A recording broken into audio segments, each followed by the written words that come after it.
The miraculous catch of fish, or more traditionally the miraculous draught of fish, is either of two miracles attributed to Jesus in the canonical gospels. The miracles are reported as taking place years apart from each other, but in both miracles apostles are fishing unsuccessfully in the Sea of Galilee when Jesus tells them to try one more cast of the net, at which they are rewarded with a great catch. Either is thus sometimes called a miraculous draught of fish. Overview. In the Gospel of Luke, the first miraculous catch of fish takes place early in the ministry of Jesus and results in Peter as well as James and John, the sons of Zebedee, joining Jesus vocationally as disciples. The second miraculous catch of fish is also called the miraculous catch of 153 fish, and seems to recall the first catch. It is reported in the last chapter of the Gospel of John and takes place after the resurrection of Jesus.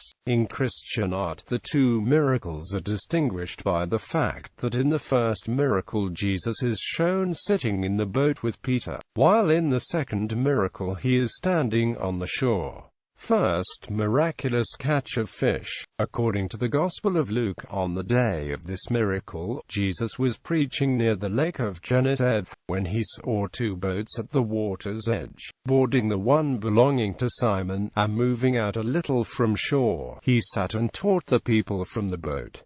Afterwards, he said to Peter, "Put out into deep water, and let down the nets for a catch." Peter answered, "Master, we've worked hard all night and haven't caught anything, but because you say so, I will let down the nets." When they had done so, they caught such a large number of fish that the nets began to break, requiring help from another boat. When Peter saw the large catch, which filled both boats almost to sinking point, he fell at Jesus' knees and said, "Go away from me, Lord, I am a sinful man." Jesus responded, "Don't be afraid, from now on you'll catch men." After which Peter and his partners James and John left everything and followed Jesus.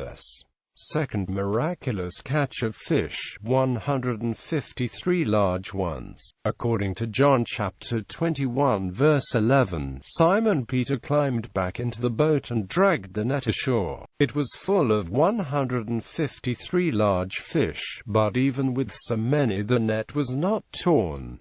This has become known popularly as the 153 fish miracle. Gospel of John. 7 of the disciples, Peter, Thomas, Nathanael, the sons of Zebedee, and 2 others, decided to go fishing one evening after the resurrection of Jesus, but caught nothing that night. Early the next morning, Jesus called out to them from the shore, "Friends, haven't you any fish?" When they reply in the negative, Jesus responds, "Throw your net on the right side of the boat and you will find some." After doing so, they were unable to haul the net in because of the large number of fish. Realizing the identity of their advisor, the disciple whom Jesus loved said to Peter, "It is the Lord." At which Peter jumped into the water to meet him, while the remaining disciples followed in the boat towing the net, which proved to be full of 153 large fish. This passage has traditionally been one of the liturgical readings following Easter, and sermons have been preached on it by Augustine of Hippo and John Chrysostom, among others.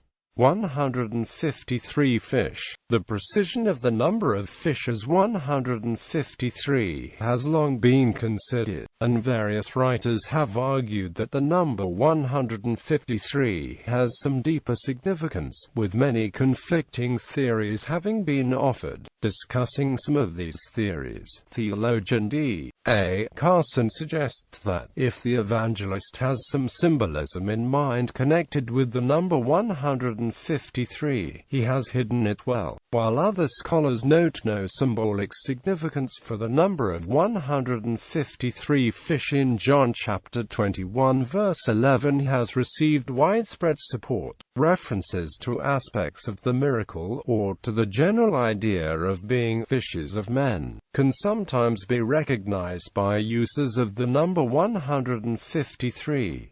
For example, St. Paul's School in London was founded in 1512 by John Colet to teach 153 poor men's children. Although the school is now considerably larger, it still has 153 foundation scholars, who since the 19th century have worn a fish emblem on the watch chains, or, more recently, in the buttonholes. In Iamblichus's Life of Pythagoras, a tale is mentioned in which Pythagoras, while journeying from Sybaris to Crotona, is said to have met some fishermen, who were drawing the net heavily laden to the shore, and he told them the exact number of fish they caught. In this reference, the exact number is not mentioned.